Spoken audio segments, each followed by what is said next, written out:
Bueno, bienvenidos otra vez a Un Café con Iglesias. Ya conocen algunos, ya estuvieron, por lo que veo, y conocen la mecánica. La otra es simplemente recordarles, vamos a hacer nuestro invitado va a hacer una pequeña exposición de unos 20 minutos y después vamos a dejar abierto el espacio para las preguntas. Obviamente principalmente dirigidas a él. Si eventualmente hay alguna pregunta para mí, yo también puedo contestar alguna cosa. Hoy estamos tuvimos muy buenos invitados siempre, pero hoy tenemos uno de lujo, un querido amigo, Loris Zanata. No voy a aburrirlos con su currículum académico. Básicamente, hoy, al menos además de su tarea habitual en la Universidad de Bolonia, es el director de un máster muy importante que se hace entre la Universidad de Bolonia, sede Bolonia, y sede Buenos Aires. Saben que la Universidad de Bolonia tiene una sede aquí, en el edificio Italia, al lado del Coliseo, y el máster, que es una iniciativa muy interesante sobre relaciones internacionales, lo dirige Loris. Ustedes lo conocerán seguramente por sus magníficas notas en Clarín y en La Nación, y por sus libros. Yo he leído con muchísima atención 3 de sus libros. En particular recomiendo, mi preferido es La Nación Católica, pero también La Internacional Justicialista es muy interesante. Yo he tenido la suerte de estar en diciembre en Italia. Loris ha sido tan amable de recibirme en su casa y nos ha permitido también acercarnos un poquito más, y que me guíe un poco por esa ciudad extraordinaria que es Bolonia, donde tengo varios amigos. Y nada, hoy la idea es un poco convocarlo a que nos cuente un poco, que nos diga un poco cómo ve. La reunión fue convocada alrededor del tema de la Iglesia Católica y su rol en la sociedad argentina, un tema en el que él es experto en temas latinoamericanos, arrancó de ahí su carrera académica y se ha especializado en esto, por motivos misteriosos y casi seguramente injustificados, pero bueno, cada cual tiene derecho a arruinarse la vida como prefiere, y Loris ha decidido arruinarse la vida estudiándonos a nosotros. Me imagino que oscilando entre la visión del antropólogo y la del zoólogo, porque a veces este país, más que una sociedad, parece un zoológico.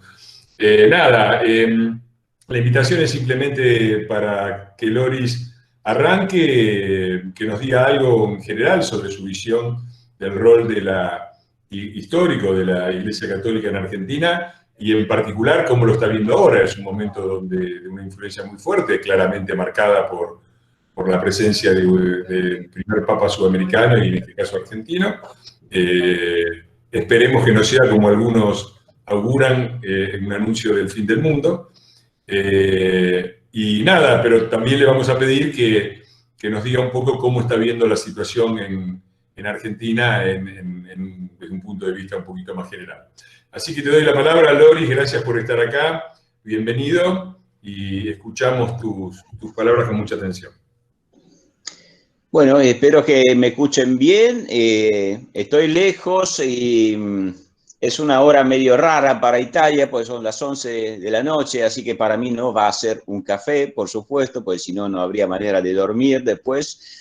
Es un gran placer, la verdad es un gran placer. Veo más de 200 personas conectadas y la verdad, bueno, ya sé que Fernando es muy popular, así que no me sorprende del todo, pero es muy lindo poder hablar a muchas personas y bueno, espero que todo esté bien. Yo estoy viendo, bueno, la evolución de la pandemia en la Argentina. Como ustedes saben, nosotros en Italia hemos pasado por momentos y meses, no momentos, meses tremendos, así que entiendo la angustia, entiendo la dureza de la cuarentena, del encierro, que además ahí está durando, no sé, un tiempo récord, y va a durar mucho más por lo que sé.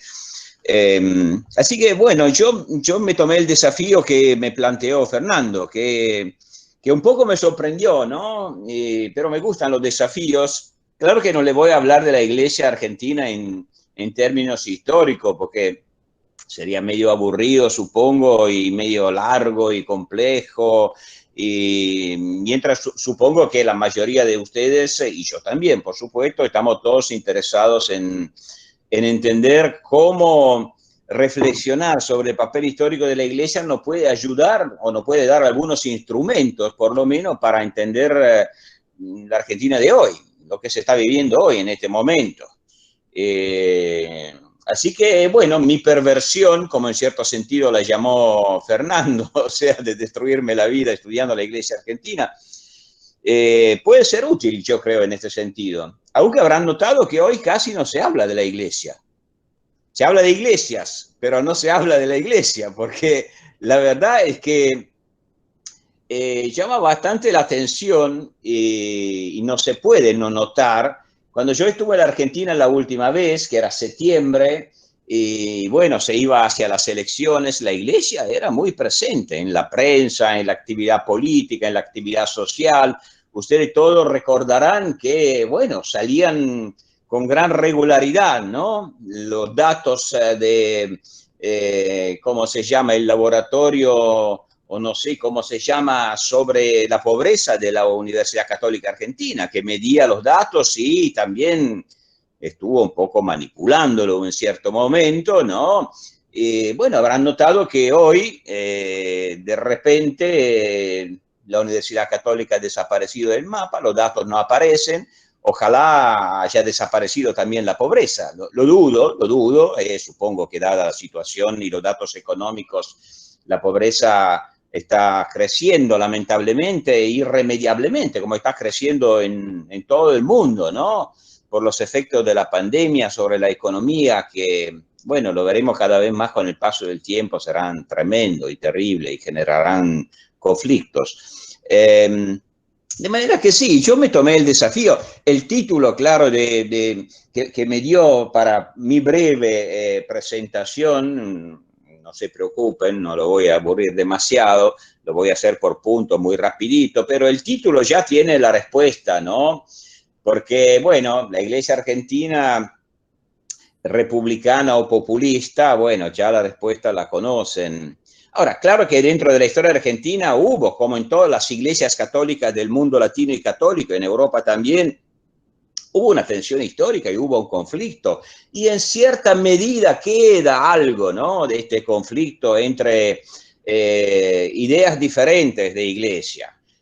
Para simplificarlo, una idea de iglesia, que a mí me gusta seguir llamándolo con una palabra antigua que no se usa más, que es una iglesia finalmente de tipo bastante integralista, o sea, que tiene en cierta medida el sueño de restaurar un orden católico, un orden cristiano, no necesariamente confesional, bajo el mando de la iglesia, eso ya no existe, no vivimos más en este mundo, pero un orden cristiano a partir de sus estructuras institucionales, estructuras económicas, sociales, etc.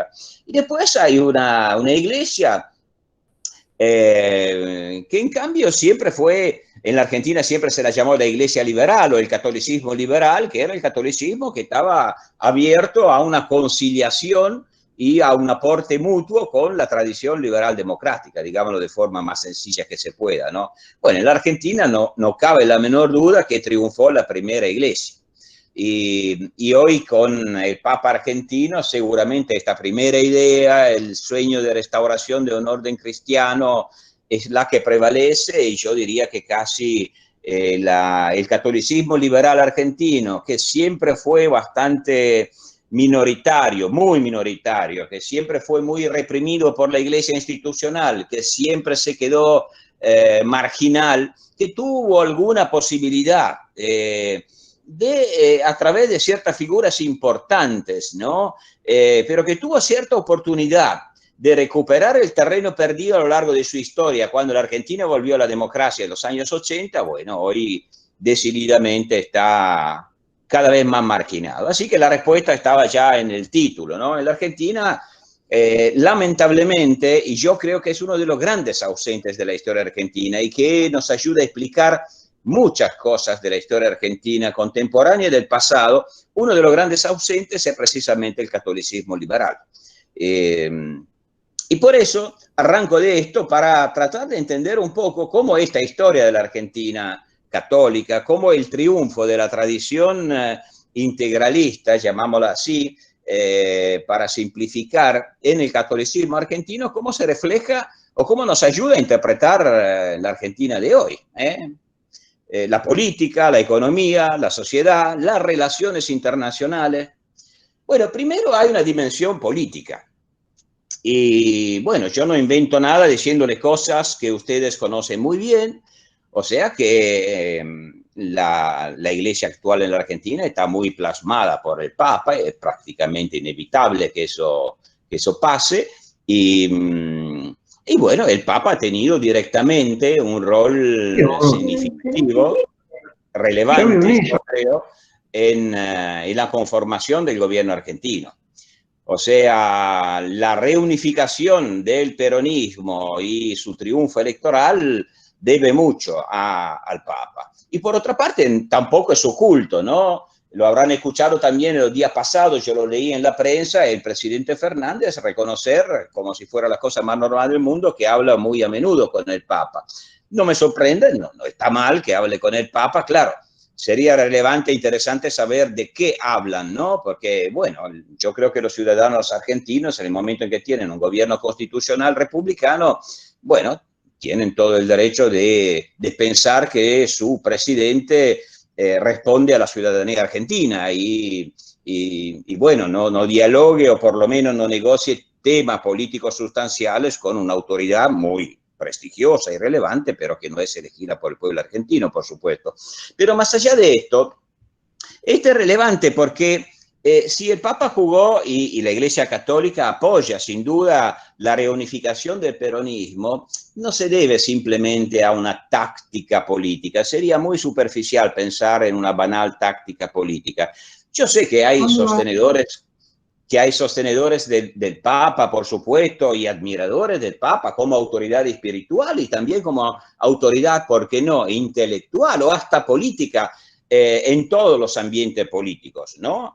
El Papa tenía muchos referentes también en el gobierno de Macri, sin duda, y muchos lo conocemos, pero atención, la relación de la Iglesia Católica Argentina y del Papa especialmente con el peronismo es una relación que no se puede reducir a táctica y a política. Hay una base mucho más antropológica, profunda, que está en la visión del mundo que ha prevalecido en la Iglesia Católica Argentina.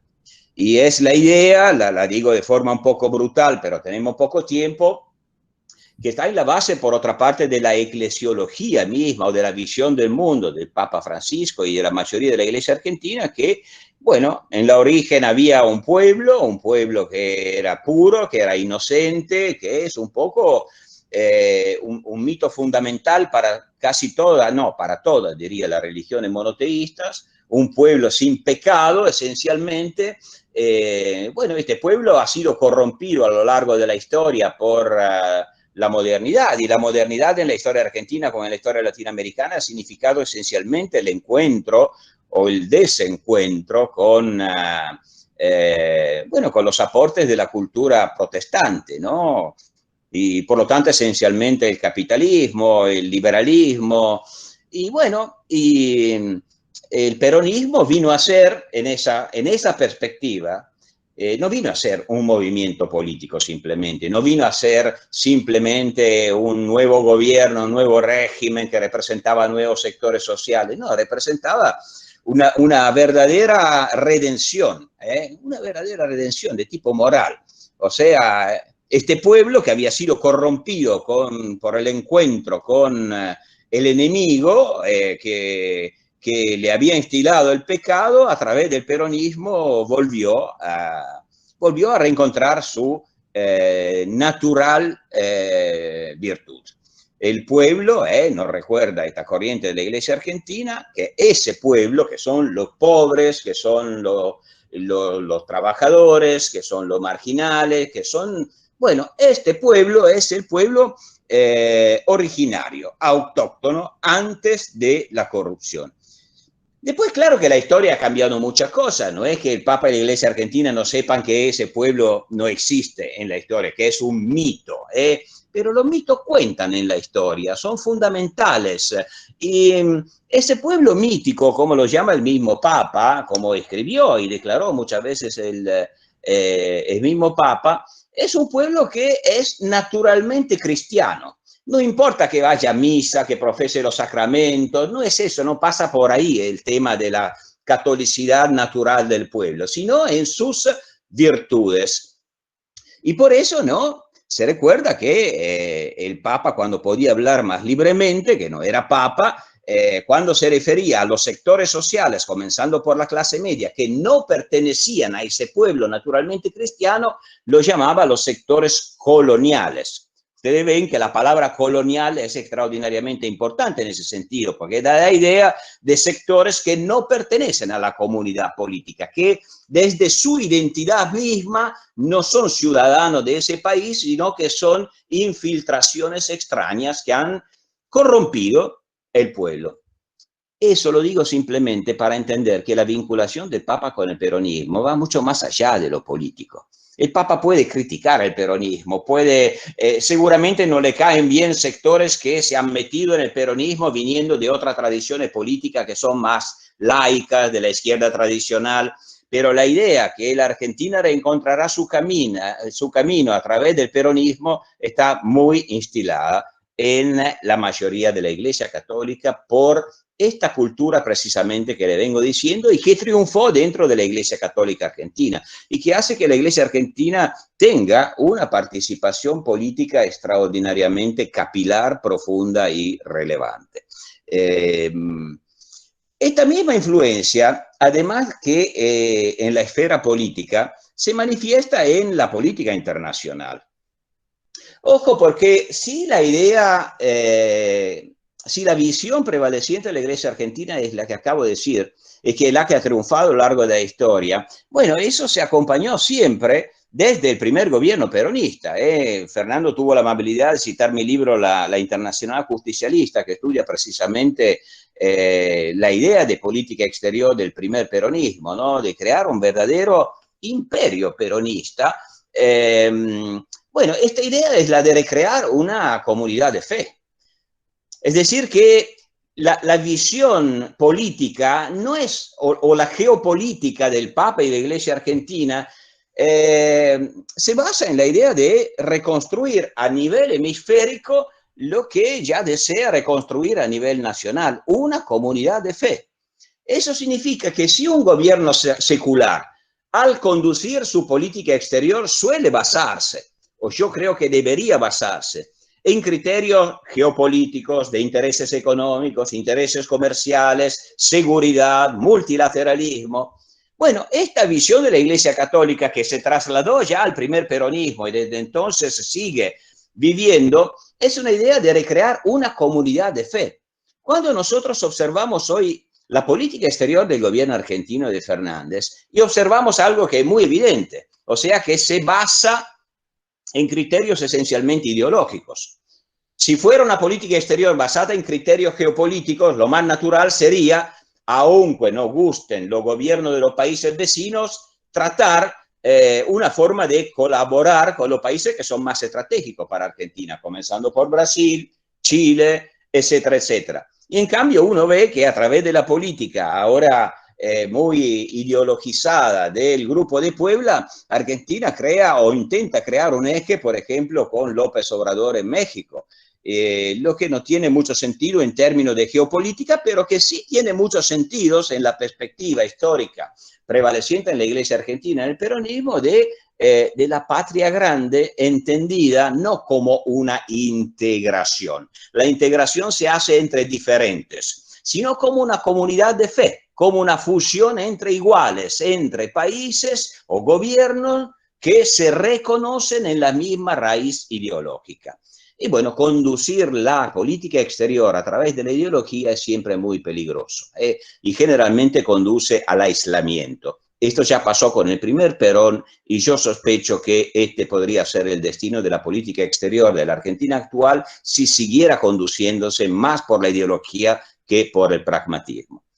Una tercera y última dimensión que voy a enfrentar de la influencia de la Iglesia Católica, o por lo menos de la corriente que terminó prevaleciendo en el catolicismo argentino a lo largo de la historia en el gobierno actual, es de tipo cultural o de tipo ideológico. Y bueno, en esto voy a ser más cortito que en las otras cosas. O sea, en la visión prevaleciente de la Iglesia argentina, como lo decía, prevalece la idea de una restauración de un mítico orden cristiano basado en un pueblo, y al centro de ese pueblo, como emblema, como ejemplo de la virtud, es el pobre, porque el pobre per definición no es corrupto, no es infiltrado por el mal, por el pecado.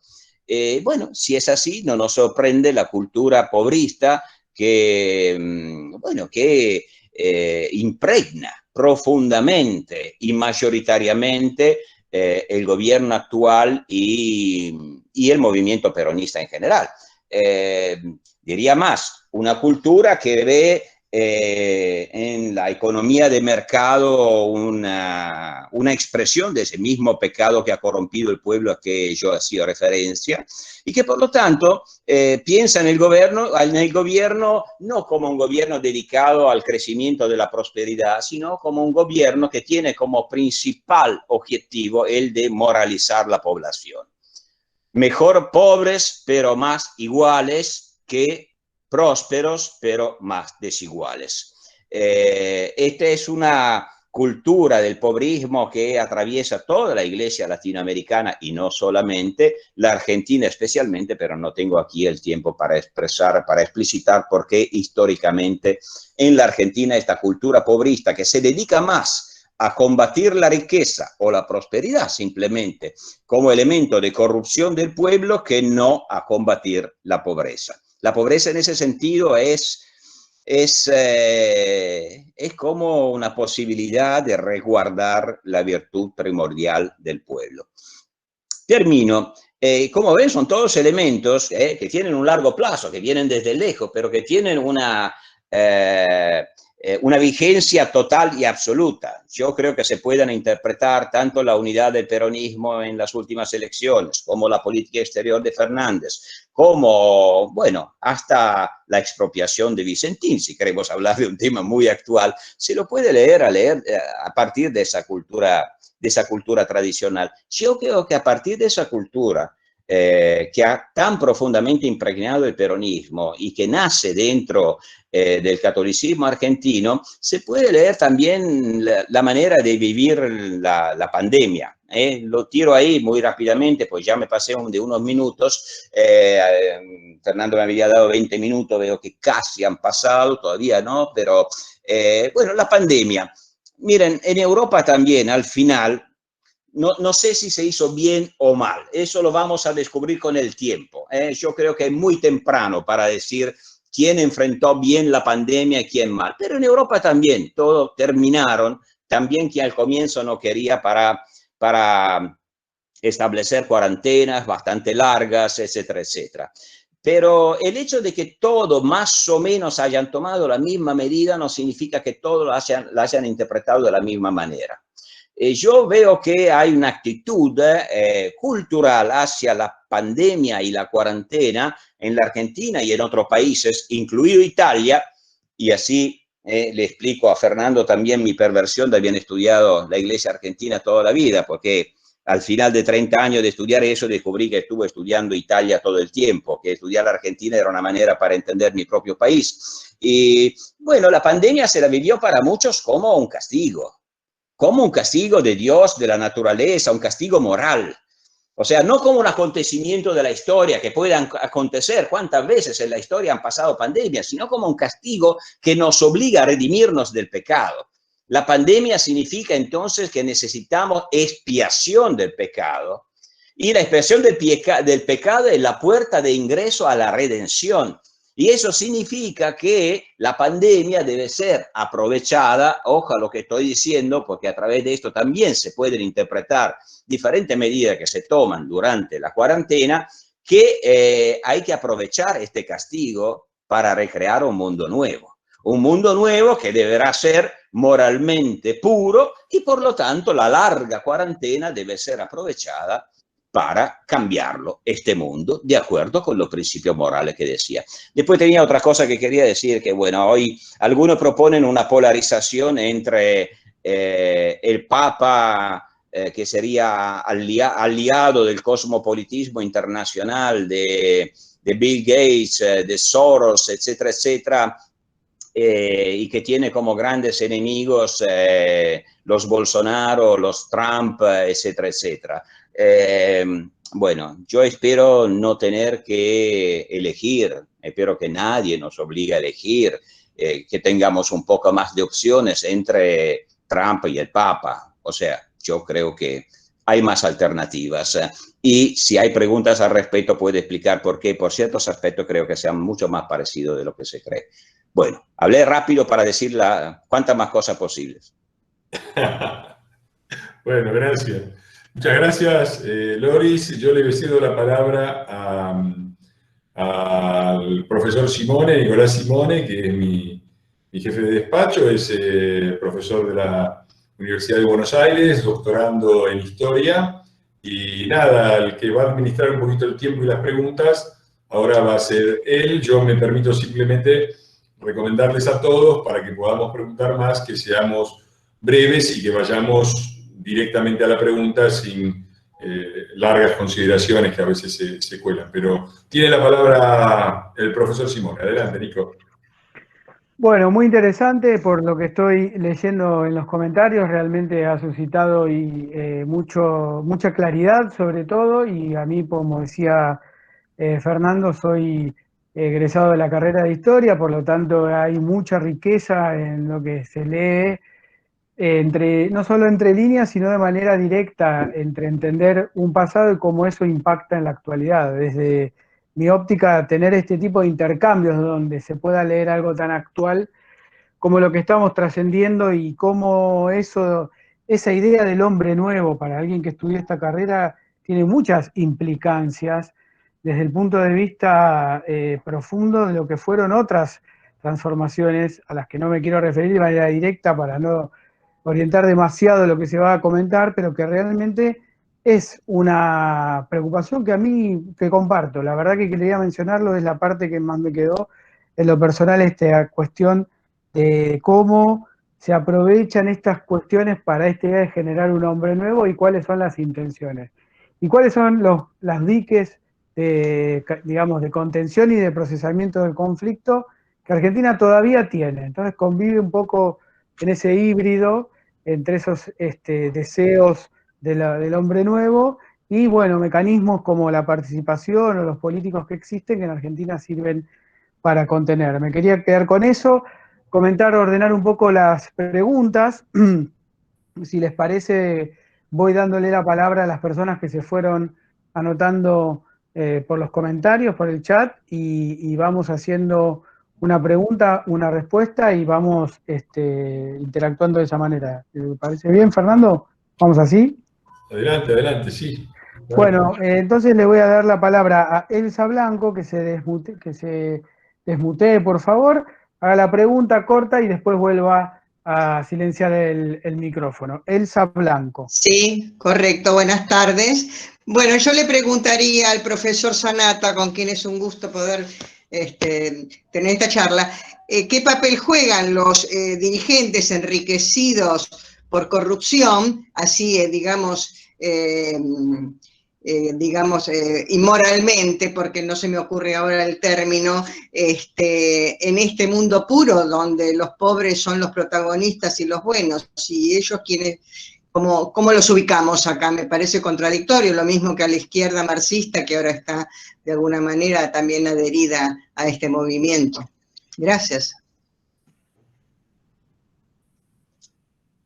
¿Cómo estamos organizados? ¿Que contesto de a una o reunimos alguna? Dale.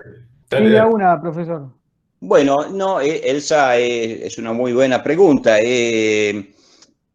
Lo que pasa es que si se fijan en ese relato tradicional del catolicismo, hay una separación entre el pobre y el redentor que redime el pobre. O sea, aquellos que gobiernan en nombre del pobre se redimen a su vez a través del bien que le hacen al pobre.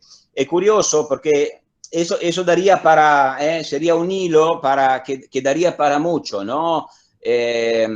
Porque ese pobre, si se fijan en ese tipo de relato, nunca es una persona con nombre y apellido, trabajo, familia, sentimientos, humanidad, ¿no? Siempre es una categoría de tipo moral y siempre es un menor, siempre es un súbdito más que un ciudadano. Y por lo tanto, aquellos que gobernando se corrompen, en realidad se piensan a sí mismos como puros porque no importa que se corrompan robando el dinero, porque mientras ellos en su relato y para algunos también en su convicción están redimiendo el pobre. Son pueblo ellos mismos haciendo el bien del pueblo. Es un relato circular que tiene una potencia extraordinaria también de autoabsolución, pero lo peor de todo esto es que de esta manera se traba lo que es fundamental para el crecimiento de cualquier sistema democrático republicano, o sea, la autonomía de la sociedad civil. Porque en ese relato el pobre nunca es autónomo, siempre es deudor de algo hacia esta clase dirigente. Espero haber contestado. Yo, si me permiten, una cosita chiquita para recomendar otro texto.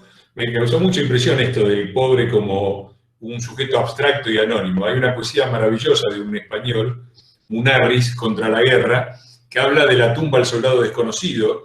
El soldado desconocido abre el ataúd y dice: yo me llamaba José. Así empieza. Bueno, muy bien. Bueno, vamos a hacerlas breves porque hay mucha gente anotada y hay preguntas muy interesantes que además van abriendo otros temas, así que le doy la palabra a Diana Goldman. ¿Está por ahí?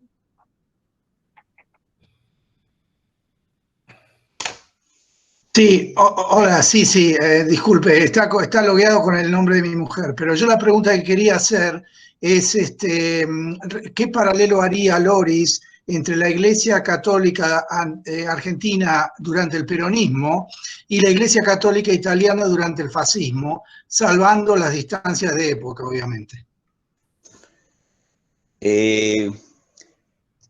Bueno, como es su nombre, pues yo veo escrito Diana y no le veo la cara y eso me escucho una voz de varón y esto un poco me agita. Mi nombre es Marcelo Sacchi. Ah, Marcelo. No, Marcelo, me gustaba tutearte, ¿no? Es un placer. Ah, bueno, ¿qué tal? Ahí está, Marcelo, un ahí placer. Es más lindo así, ¿no? Que nos vemos. Bueno, es una pregunta que es compleja, pero yo voy a contestar de forma muy breve y analítica. Tanto en el peronismo como en el fascismo italiano, pero podría citar muchos otros casos. Podría citar el salazarismo portugués, podría citar el Estado Novo brasileño, podría citar muchos otros casos. Al comienzo, la Iglesia Católica apostó a estos regímenes porque vieron en estos regímenes unos regímenes que restaurarían un orden cristiano. O sea, los regímenes que eliminarían la tradición de la Ilustración y del liberalismo, que separaba la esfera política de la esfera religiosa para restaurar un orden cristiano. En ambos casos, sin embargo, ¿qué pasó? En ambos casos pasó que los nuevos regímenes ya no podían restablecer un orden cristiano como los del pasado. La teocracia había terminado. El nuevo gobierno se fundaba sobre el pueblo. Y entonces estos regímenes se dedicaron a organizar el pueblo, a organizar las masas, ¿no? De forma corporativa. Y el imaginario corporativo era compartido por la Iglesia, porque el orden cristiano al que se inspiraba la Iglesia era precisamente esto: un orden corporativo, donde el individuo estaba sometido a los cuerpos sociales, a la colectividad. ¿El problema cuál fue? Que estos regímenes desarrollaron su propia religión, o sea, sacralizaron su propio gobierno, transformaron su ideología, que se llamara justicialismo o se llamara fascismo, en una nueva religión. Entonces, ocuparon el lugar de la iglesia. Ocuparon el lugar de la iglesia, se transformaron ellos mismos en iglesia. Y la comunidad de fe ya no era la comunidad religiosa católica, sino que era la comunidad justicialista, la comunidad fascista. Y de ahí el choque. Porque se estaban disputando el mismo espacio, el mismo fundamento de la legitimidad, el fundamento de la fe. Ahora, claro que hay una diferencia, porque el fascismo fue derrotado por una guerra, y por lo tanto dejó los escombros. Italia pudo reconstruir un nuevo orden de tipo democrático liberal, donde la política y la religión volvían a separarse porque el fascismo se había anulado yendo a la guerra. El peronismo no. El peronismo fue derrotado por una intervención militar y la Iglesia Católica, que fue fundamental para derrotar al peronismo en el 55, bueno, se dio cuenta muy rápidamente que está bien, el peronismo había sometido a través de su ideología justicialista a la iglesia, pero que el pueblo peronista era también pueblo católico. Y por lo tanto tardó muy pocos años en buscar la manera de reconciliarse con el peronismo. Y ahí está, todavía hoy. Gracias. Bueno, muy bien. Tenemos más de 15 personas, así que les pido a los que preguntan que traten de acotarlo lo más posible. El siguiente que tiene la palabra es Juan Finazzi. Hola, ¿qué tal? Buenas tardes. Muchísimas gracias. Hola, Juan. Yo te quería consultar si hay o cuál sería el objetivo de este movimiento, de este hombre nuevo, a fines prácticos, ¿no? O cómo se mide, o si hay un ejemplo en el mundo. Sí, esto. Gracias. Bueno, el mito del hombre nuevo, Juan, gracias por la pregunta. El mito del hombre nuevo es un mito que el hombre siempre tendrá, lo tendremos, viene de muy lejos, muy antiguo, no sé. Se me ocurre pensar en la carta de los padres de la iglesia, ¿no? Ya está la idea del hombre nuevo. Bueno, el mito del buen salvaje de Rousseau es una idea típica, ¿no? De hombre nuevo. Bueno, el Che Guevara ni lo hablemos. Toda la teología de la liberación de los años 70 estaba impregnada de esa idea del hombre nuevo. Es bastante, si lo piensan bien, es normal que la visión religiosa del mundo tenga el mito del hombre nuevo, porque es una manera de escapar a la caducidad de la historia, a la caducidad de la vida del hombre.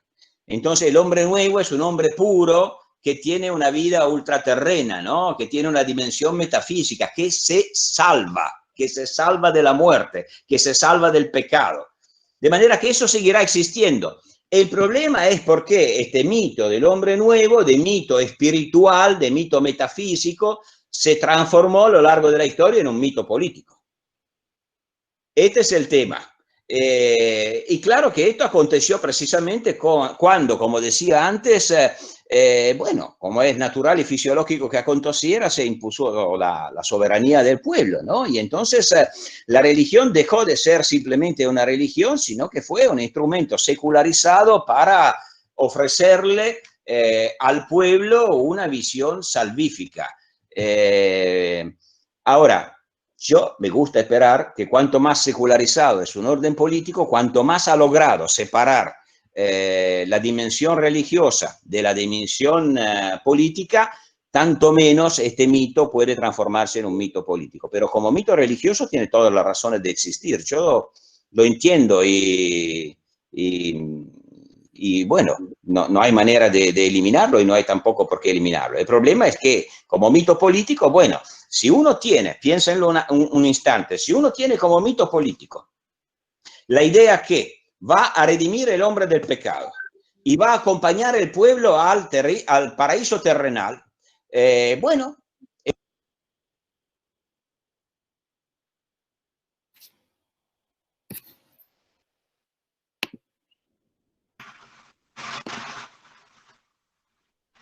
Me parece que se silenció, profesor, sin querer. Sí. Perdón. Bueno, no, pero no sé cuándo se interrumpió, no sé por qué además, porque yo no toqué nada, pero no, estaba simplemente diciendo que el mito del hombre nuevo trasladado a la dimensión política es la cosa más peligrosa que exista, porque claro que si el fin de la política se vuelve redimir el hombre, liberarlo del pecado y devolverlo a su pureza originaria, creando el paraíso terrenal, bueno, el objetivo es tan elevado que no hay medio que no justifique ese fin. Si yo tengo que matar millones de personas, pero para lograr el hombre nuevo, yo mato millones de personas, y muchos mataron millones de personas en nombre del hombre nuevo. Bueno, muy bien. Gracias, Juan. Le damos la palabra a Marcela Ruiz, por favor.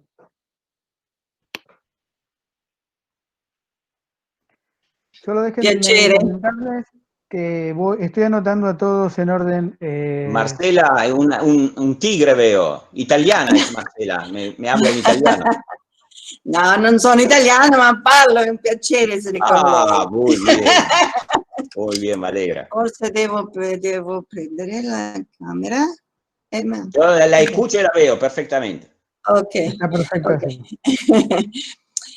Bueno, mi pregunta es que, digamos, estoy con un poco de desazón con esta situación en nuestro país y con el rebrote del peronismo en estas condiciones. Entonces, mi pregunta, desde el punto de vista de la supremacía católica, de esta nueva supremacía católica que se plantea, es qué posibilidades de diseminación de ese modelo hay en el mundo, porque yo lo que estoy viendo es bastante ignorancia cívica de la gente, inclusive en Europa, que me parece como que estuvieran dormidas dentro del estado de bienestar y no ven la importancia de la participación política, cívica y de la defensa de la república y la democracia. Me refiero a España específicamente con Podemos y no solo nosotros. Mire, Marcela, yo, aparte de agradecerle la pregunta, y tengo que decirle que en su pregunta ya está la respuesta. O sea, no hay una solución, no hay en algún lugar una receta que nos dice cómo... algo que quiero aclarar es esto, porque no haya un malentendido. No es cuestión de católico o no católico. Yo no soy creyente, pero no tengo nada contra el catolicismo, contra la religión, contra nada. El problema en el caso de Argentina, y no solamente de Argentina, es la forma política, ¿no?, que ha asumido el catolicismo en la historia. Que quede muy claro porque lo que menos serviría a la Argentina sería una pelea que ya es cosa del siglo pasado, más del otro anterior, ¿no?, entre católicos y laicos. No, por favor, esto no. Pero sí, la solución está en lo que usted dice: participación. El anticuerpo está ahí, movilización, una sociedad activa que reclama sus derechos. No hay otro camino. Hay un lindo libro de Acemoglu y Robinson que hablan del camino estrecho de la libertad, ¿no?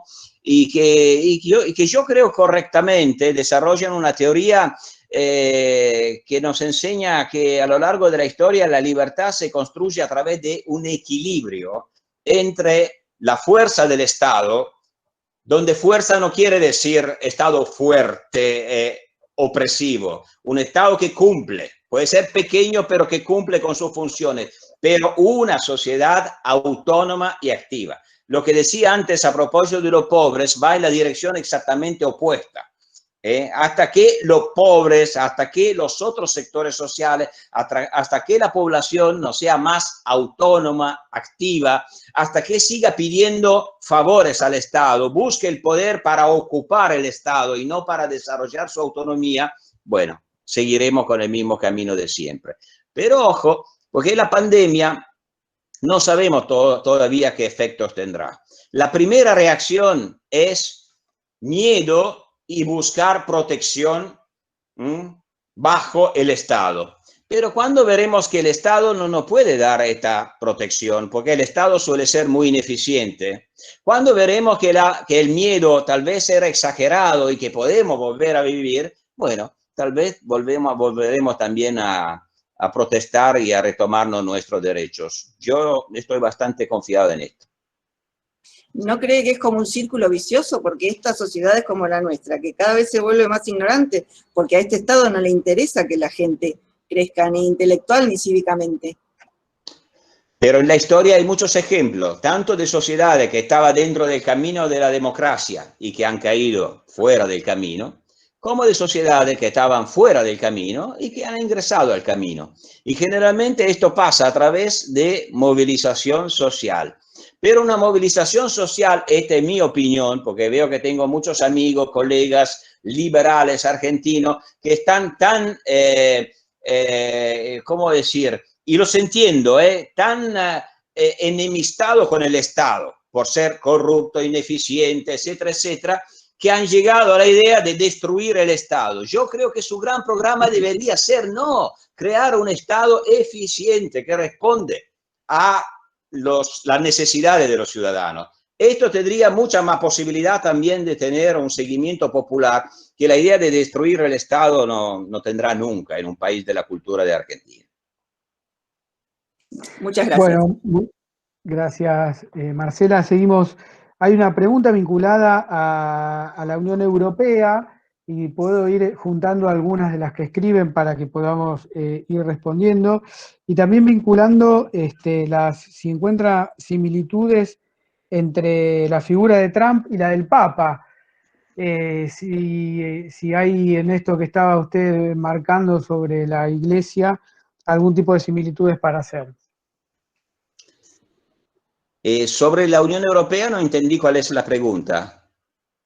La pregunta la hacía Fernando Gato vinculada a la supervivencia. ¿Cómo ve esta etapa y cómo la Unión Europea estaría enfrentando esta situación y sus posibilidades a futuro? Yo por suerte soy historiador y puedo mirar el pasado en lugar del futuro, porque la verdad, el futuro de la Unión Europea en este momento no lo sabe nadie. La Unión Europea, digamos la verdad, frente al desafío que Europa ha vivido, en un primer momento ha demostrado toda su fragilidad, porque la verdad es que todos los países europeos han reaccionado de forma nacional, como si la Unión Europea no existiera. Eso es lamentable, pero es la verdad.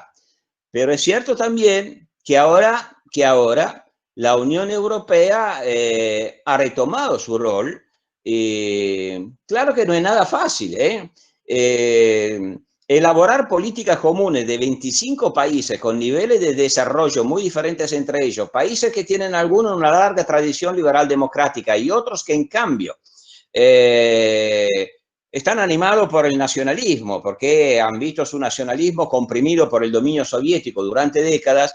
Es muy complicado, es muy complejo. Y efectivamente es cierto que todos vivimos una sensación que la Unión Europea se transformó en una gran construcción, bueno, que está ahí, puede ser útil, pero que le falta alma, que le falta capacidad de transmitir el sentido de pertenecer a una historia común, de construir algo común. Bueno, pero ahora yo creo que la Unión Europea está haciendo algo muy importante. Está haciendo una política económica especialmente que va a ser muy necesaria para los países europeos para enfrentar la dramática crisis que ya se ve, que está en la calle, porque hay desocupados, porque hay pobreza, porque hay de todo. Ahora, o la Unión Europea aprovecha la oportunidad para hacer un paso adelante, para lograr reconstruir un poco de épica, la épica de la casa común, o si no, estoy muy preocupado. Si hoy alguien me preguntara de apostar al futuro de la Unión Europea, bueno, no apostaría una gran suma. Lo que no quiero decir que soy pesimista, pero que respecto al pasado, bueno, la pandemia la golpeó, la afectó bastante, por las razones que dije. Trump el Papa. Ojo, cuando yo dije de forma muy rápida, así de paso, que Trump y el Papa tienen algunos elementos en común, tengo que precisarlo, porque claro que el Papa, si el Papa odia, no sé si el Papa odia, no lo sé, pongamos que el Papa odia, si odia a alguien, odia a Trump. Y si Trump está al opuesto de alguien, está al opuesto del Papa, esto sin duda. Pero ¿en qué sentido decía que tienen algo en común? Y por eso yo creo que la palabra tan abusada, ¿no?, de populismo se puede, sí, especificada, aplicar a ambos. Porque en ambos casos hay una idea de un pueblo originario que conserva la virtud originaria. Claro, es muy diferente, ¿no? El pobre del Papa, que es virtuoso porque no es corrompido por la riqueza, la prosperidad, el consumo, el egoísmo, el individualismo, etcétera, etcétera.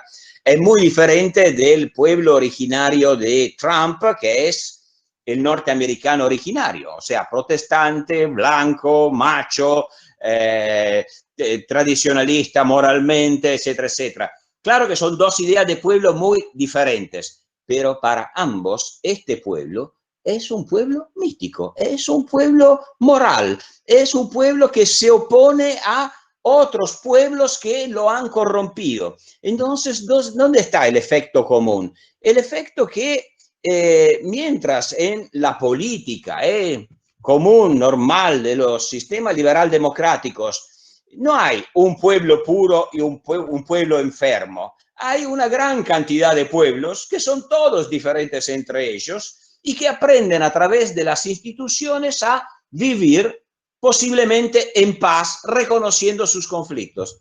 Pero allí a dónde hay la idea que existe un pueblo, por santo y lindo que sea ese pueblo, que existe un pueblo que es moralmente superior, bueno, la política ya no tiene manera de existir. La política se reduce a la guerra de religión. El pueblo santo, bueno, contra el pueblo que es antipueblo, los enemigos. Y esto es terrible, y es lo que estamos viendo en Estados Unidos también, y es la evolución típica de los sistemas donde se mete el populismo. La política desaparece con su liturgia de separación de poderes, de opinión pública, y se transforma en la lucha entre yo y ellos, nosotros y ellos. Es lo más peligroso que puede existir. En esto un poco se parecen. Clarísimo. Bueno, siguiente intervención para Carlos Briglia, por favor, breves también. Estamos rondando la hora y hay muchos inscriptos, así que les pedimos brevedad. Sí, un gusto, profesor, poder escucharlo y poder hacerle una pregunta. En La Matanza y en Salta, hace pocos días se produjeron tomas de tierras en las que participaron activamente curas villeros, en un hecho que sería una manifestación clara de lo que usted mencionaba como la opción por el pobrismo. Lo novedoso fue la reacción de vecinos, también relativamente humildes, quizá no tanto como los que tomaban las tierras, que rechazaban la toma, se resistieron, y creo que en Ciudad Evita, en La Matanza, pudieron evitarla, me parece. No estoy totalmente informado del final de esta historia. Lo que digo es, ¿no es una opción muy cruel la que toma la Iglesia por esos más pobres contra los otros que son un poco menos pobres que ellos, nada más, y tienen una propiedad que han podido conseguir por su trabajo? Bueno, Carlos, gracias por la pregunta. Un placer. Bueno, yo no tengo respuesta. Como ustedes habrán entendido, en ese relato, en ese tipo de cultura, la definición del pobre no tiene una frontera bien definida, porque no es de tipo sociológico. No se calcula con la renta. El pobre es una categoría de tipo moral. Y ojo, porque este enfrentamiento típico de los populismos entre el pueblo y la élite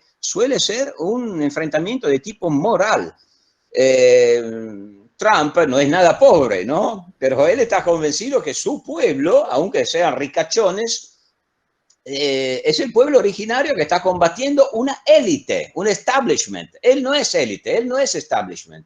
Entonces, ahí también, la diferencia no es si unos son un poco más pobres de los otros, sino si la diferencia es si forman parte de la comunidad de fe, de la comunidad de fe. Y claro que pueden desencadenarse luchas entre pobres, pero en esa visión algunos serán pobres y los otros no son entendidos como pobres. Después es más perverso todavía, porque claro que al existir tantos pobres, y claro que después todos admiramos los curas villeros que van y ayudan al pobre, que viven con el pobre. ¿Quién no tiene una simpatía, una admiración, quien le dedica la vida? Pero es otra vez una circularidad del relato, ¿no? Que forma los pobres, los súbditos que necesitan mi asistencia. Entonces es una minoría que se reproduce a lo largo del tiempo. Los pobres de hoy en la Argentina no son, repito, muy diferentes. Si uno lee las crónicas de los jesuitas en las misiones de 600, no son muy diferentes, son como niños. Hay que cuidarlos. Y aquellos que los cuidan se salvan el alma cuidando a los niños. Hasta que no rompamos estas cadenas, esto se va a reproducir para siempre. Gracias, profesor. Aymar Murialdo, por favor. Sí, profesor, muy buenas noches. Encantado. Antes que nada le quiero decir a Fernando que lo sigo desde el 1,8. Voy a la pregunta. Está relacionado con lo siguiente. El populismo elimina a la política con su liturgia republicana. ¿Qué rol le cabe a la justicia en este entramado para que la república no salga de su esfera? Gracias. Muchas gracias, Aymar. Muy buena pregunta y muy actual, por supuesto. Y bueno, el tema de la justicia, que claro que es uno de los más delicados de todos los sistemas políticos y constitucionales modernos, porque se deben basar en la separación de los poderes, pero la separación de los poderes escrita en una constitución es una cosa, y después la separación de los poderes en la historia no existe en la misma forma pura que se puede inscribir en una constitución. Y por eso los historiadores siempre se pelean con los constitucionalistas, ¿no? Que aman los modelos perfectos y le hacen observar que más allá de lo que escriben las constituciones, después la separación de los poderes se construye y se modifica en la práctica social día tras día, día tras día. Es una línea que cambia todo el tiempo y que hay que cuidarla mucho. Pero los populismos, como hemos visto, tienen la idea de que el pueblo es uno. O sea, el pueblo es, y además es uno entendido como una comunidad de fe, unido por la fe, no por las instituciones. Este pueblo es un pueblo moral, no es un pueblo basado en un pacto racional político. Antes que ser esto, es un pueblo moral. Ahora, si el pueblo es uno, y es una comunidad de fe, no es casual que los populismos no entiendan, no asuman, no acepten la separación de poderes. ¿Por qué? Si el pueblo es uno, los poderes deben ser separados. Si el pueblo es uno, entonces todos los poderes deben expresar la voluntad de ese mismo pueblo. De hecho, ahí donde los populismos han triunfado, que sea en Cuba, que sea en Venezuela, que sea en la edad fascista, bueno, la primera cosa que desaparece es la autonomía del Poder Judicial. La primera reforma que hizo Perón fue de cambiar la Corte Suprema y de nombrar nuevos elementos de la principal Corte. Entonces, otra vez, cuando vemos el peronismo en el gobierno tener esta fuerte pulsión a pasar por encima de la autonomía del Poder Judicial y de adueñarse del Poder Judicial, otra vez, no estamos simplemente frente a táctica política. Claro, hay esto también, ¿no? Hay bandidismo político, todo lo que queremos. Pero es más preocupante porque es una cultura que viene desde lejos y que tiene que ver, como acabo de decir, con la visión del pueblo. Si mi pueblo es el único pueblo legítimo, y entonces la justicia debe ser al servicio del pueblo. Ustedes han tenido un juez que ha sido juez de la Corte Suprema que hace algunos meses, en una reunión, mira vos, en el Vaticano, dijo que el derecho es lucha. Es lucha. O sea, el derecho no es neutral. El derecho es, en la medida en que puede serlo, claro que nunca lo es, como decía antes, pero el derecho es al servicio del pueblo, entendido como yo decía. Bueno, yo sentarme frente a un tribunal así me da un poco miedo, ¿eh? Sí, totalmente. Siguiente persona, Aura Ríos Fiore, por favor.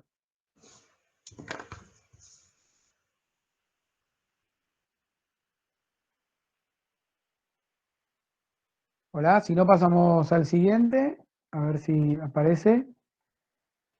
Bueno, vamos a Marbel Rabaglia, por favor. Hola, hola. Marbel, la escuchamos. Aura, no, perdón, la señora Aura. Sí, Aura. Aura sí, Marina. Marbel sí, queda para la siguiente. Adelante. Bueno, buenas tardes, agradecer a este orador impresionante y también agradecer al diputado Fernando Iglesias por esta maravillosa conferencia. La pregunta va, pensando a largo plazo, ¿cómo podríamos en la Argentina cambiar cognitivamente la idea de que el pobrismo es mejor que la prosperidad? Gracias. Ahora, yo le agradezco de todo corazón la pregunta, pero lamento decirle que no lo sé. No, o sea, la respuesta mía sería un poco la pregunta diferente, pero que va un poco en el mismo sentido que le di antes a Marcela, ¿no? O sea, esto pasa para cómo cambia la cultura, ¿no? de una población. No cambia de hoy para mañana, no cambian todos al mismo tiempo, deben producirse procesos. Pero los procesos deben ser, yo repito, procesos que van en una doble dirección. O sea, por un lado, fortalecer la autonomía de la sociedad. Suena muy abstracto, pero piensen un momento en las relaciones que el ciudadano, no solamente en la Argentina, en Italia menos, porque en Italia se dieron cambios en ese sentido a partir de una cultura muy parecida a la Argentina, pero todavía se nota muchísimo. ¿Cuántas veces nosotros pensamos en el Estado como algo que me tiene que servir a mí para, no sé, reconocerme un privilegio, hacerme un favor? Es una relación enferma, es una relación simbiótica con el Estado, ¿no? O si tenemos el amigo en el Estado que me ayuda a lograr de hacer un trámite, qué sé yo. Bueno, primero, autonomía de la sociedad. Reivindicar, no ocupar el Estado, sino más autonomía de la sociedad. Pero esto le da también a la sociedad la posibilidad, hoy se dice el empoderamiento, está tan de moda decirlo, eso le permite a la sociedad reclamar al Estado que cumpla con sus deberes. En la Argentina, el Estado es muy grande, en Italia también, repito, pero un poco menos que en la Argentina, también porque es más rico, pero también porque hay una sociedad más autónoma en este sentido. Bueno, al Estado hay que reclamarle que, bueno, gobernar la escuela, quiero una escuela de calidad. Gobernar la sanidad, quiero una sanidad, y en cambio no. La mayoría de las veces uno paga impuestos y después se tiene que comprar privadamente los servicios que el Estado nos brinda. Bueno, por ahí habría que arrancar. Más Estado, en el sentido que decía, más sociedad. Bueno, muchas gracias. Muchas gracias. Ninguna solución, Gracias. como ve, pero si la Perfecto, tuviera... sí, sí. Liquidar al peronismo, gracias. Bueno, si les parece, vamos a darle palabra a la persona que seguía. Cuidado que alguien activó el compartir pantalla, por favor, si lo puede desactivar. Lo desactivé. Ahí está, sí. Bueno, le damos la palabra a Marbel Rabaglia, que ya se la había dado antes. La verdad es que, perdón, quiero decir, estamos alrededor de la hora y pico. El profesor Sanata tiene 5 horas más que nosotros y nos parece importante tenerlo en cuenta. La verdad que hemos llegado hasta menos de la mitad de las personas que se han interesado en preguntar. Hay una asistencia muy buena que además se mantiene, ¿no? Como sesión de Cámara de Diputados, se mantiene el quórum, la gente no se levanta. Así que vamos a darle la palabra a una persona más, les vamos a permitir un cierre, si les parece, al diputado Fernando Iglesias y al profesor Loris Sanata, una pequeña síntesis, y me parece que dadas las circunstancias, muy probablemente podamos tener una continuación de esta charla un poco más adelante, ya que la perspectiva que tenemos nos indica que vamos a seguir bajo esta situación.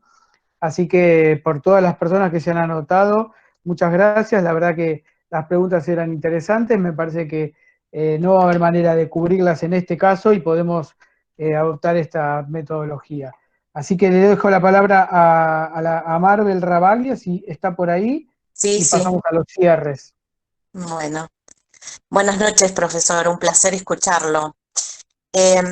Como docente, me preocupa ver cómo en los contenidos que se priorizan para nivel medio, el tema de la pobreza, justamente tomado como un ente abstracto, moral y colectivo, se relaciona mucho también con los derechos de los pueblos originarios, y los contenidos que tenemos que dar los docentes están muy teñidos de este sino, ¿no? Y a mí como docente me preocupa y quisiera saber qué lugar o qué podemos hacer al respecto.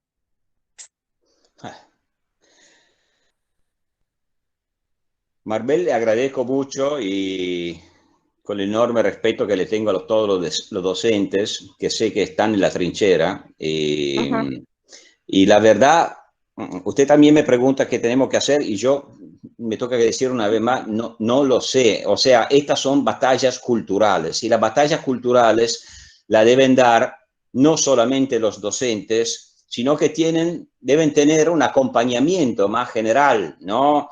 En su caso, de los intelectuales, los periodistas, todos aquellos que puedan contribuir a esta batalla cultural.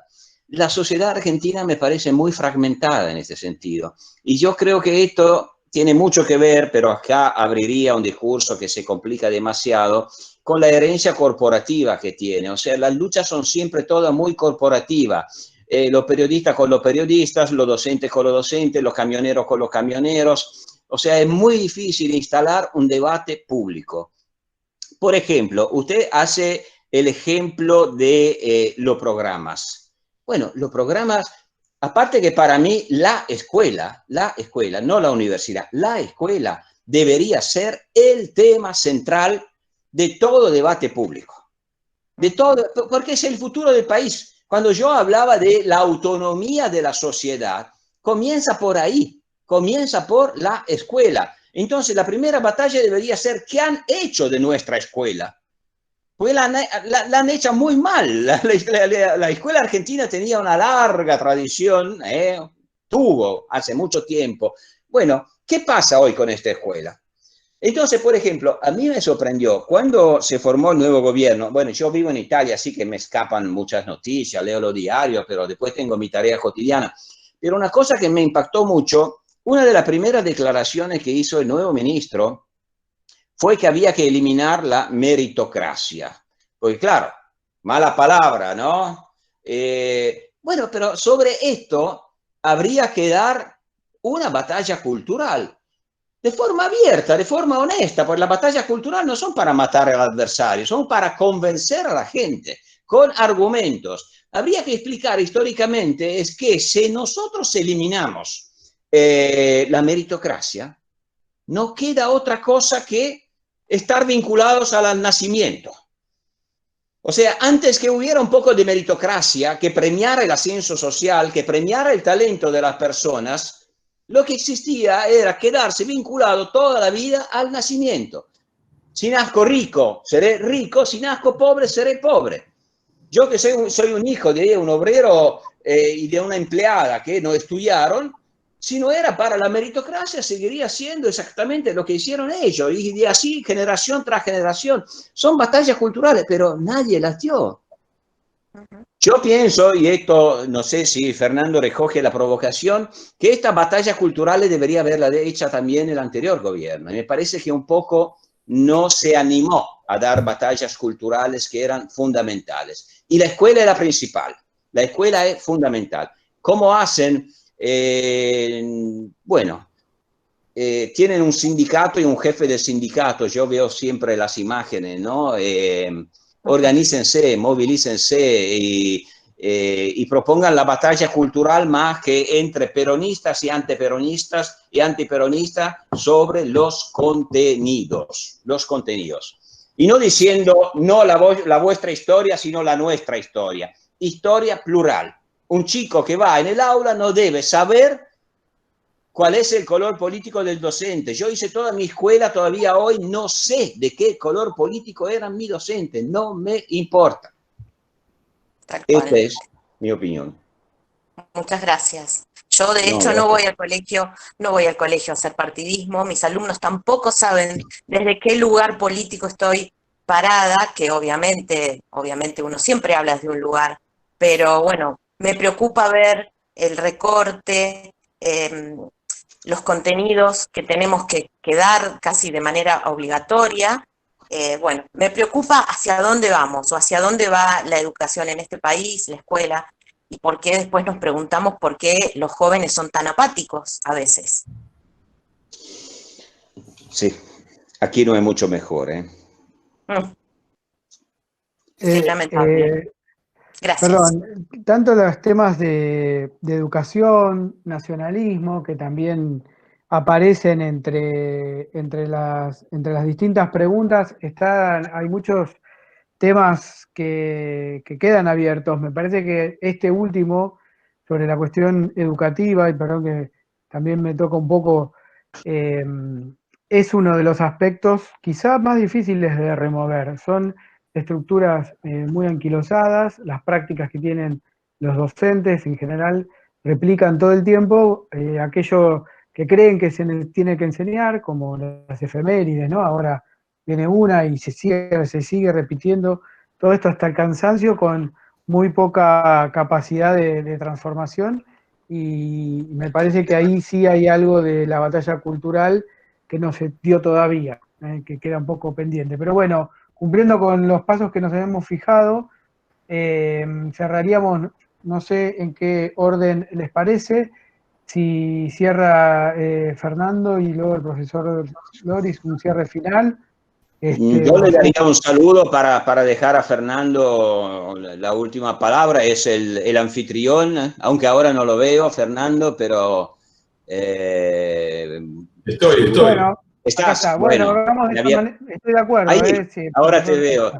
No, yo le doy un saludo porque soy huésped en vuestra casa y en la casa de Fernando, que agradezco inmensamente. La verdad, les digo que ha sido una linda experiencia. Yo estoy dando muchas charlas en Argentina con el tema de la cuarentena en estos días, pero esta noche me voy de esta charla más optimista. La verdad, ver tantas personas que tienen ganas de hablar, de preguntar, de confrontarse con otros, me parece muy, muy lindo. Más de 200 personas reunidas así, me parece, bueno, hay anticuerpos y bueno, y después tenemos el gran anticuerpo que es Fernando, que es un amigo querido, que yo lo quiero mucho, y le dejo la palabra a él agradeciéndole realmente muchísimo la invitación, y espero que nos veamos primero en una mejor oportunidad y segundo en presencia, ¿no? Más lindo.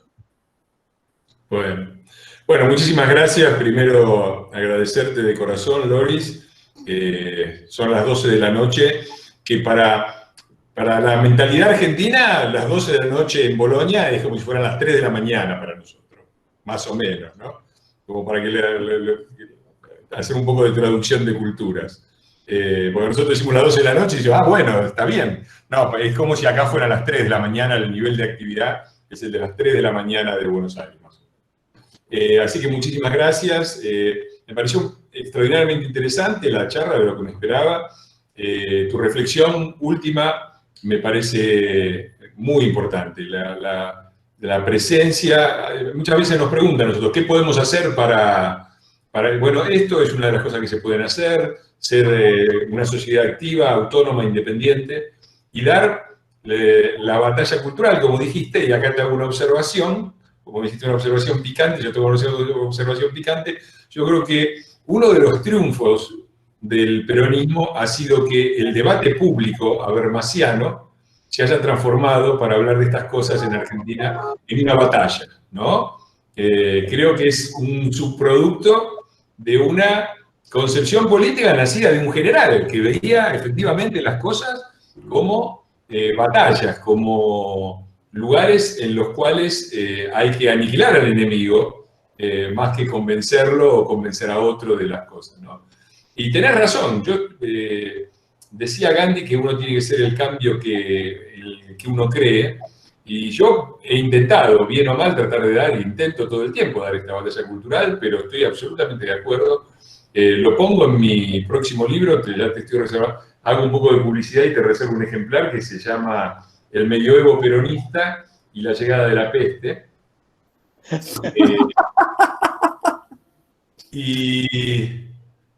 Y hablo de uno de los puntos que me parece cruciales es esta. Ahí también hay una influencia muy grande de otro italiano, que ellos han tomado, no sé si al pie de la letra o porque sin leerlo han sintonizado con él, que es Gramsci. Ellos han sido extraordinariamente capaces de copar todos estos estamentos, ¿no? Los cursos de los profesorados, las universidades, las murgas, los centros culturales, todo ese aparato en el cual se reproduce y se crea opinión pública, las academias de periodismo. Yo estudié en TEA en el año 2002 y era el kirchnerismo antes del kirchnerismo, era el kirchnerismo avant la lettre. Y bueno, yo creo que eso es una de las cosas que nosotros hicimos muy mal y que tenemos que hacer mucho mejor, aprender de los éxitos que han tenido, que les han permitido volver, porque si no nos explica que a pesar del desastre que han hecho, y a pesar de los errores cometidos, creo que la explicación clave de por qué han vuelto es esta. Han ganado la batalla cultural, han consolidado una cultura peronista entre nuestros propios votantes, hasta el punto que nosotros que estamos hablando acá, y yo también, no es una acusación, digo la batalla cultural para referirme al debate público. Ahí hay un triunfo epocal del peronismo que tenemos que revertir, y creo que el estar acá en un momento tan difícil, de tanto aislamiento y de tanta desesperación y de tanta incertidumbre, es un enorme paso adelante. Así que les agradezco a todos. Hemos estado siempre cercanos al límite de la sala, que es 2:50, y te agradezco doblemente a vos, Loris. Espero verte pronto, y espero que todos podamos vernos pronto, porque el régimen de la cuarentena eterna es un régimen inviable y autocrático que esperamos que en algún momento se interrumpa. Absolutamente extraordinario, bárbaro los dos. Bueno, gracias, un abrazo, saludos. Hasta luego. A todos y nos vemos. Gracias. Excelente. Excelente, gracias. Muchas gracias.